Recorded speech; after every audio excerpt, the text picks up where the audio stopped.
Hello guys, today I'm going to show you how you can activate your eSIM card. So first of all, what you'll have to do is you'll have to have your device and your SIM card, and then you'll have to insert your SIM card into your device, and then you will need a browser. You can use your PC or your phone to do this as well. So you'll have to search for activate eSIM card. So this website will pop up. How do I activate and set up my new SIM card? You'll have to go into this one.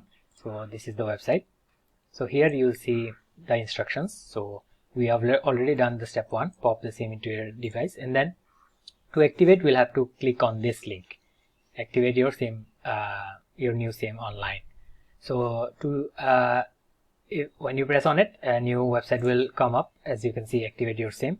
So here what you'll have to do is you'll have to choose your SIM that you're activating. Like if it's the eSIM, you can download this as well. If it's a replacement, you can select this as well.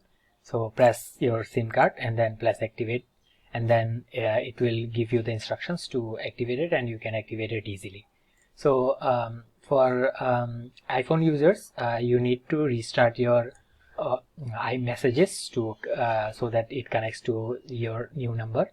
So what you'll have to do is you'll have to go to settings and then messages, and then turn off iMessage off with 10 seconds and then turn it on again.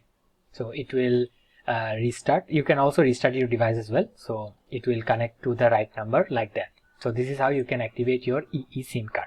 That was all for today guys. Thank you for watching. Take care. Bye bye.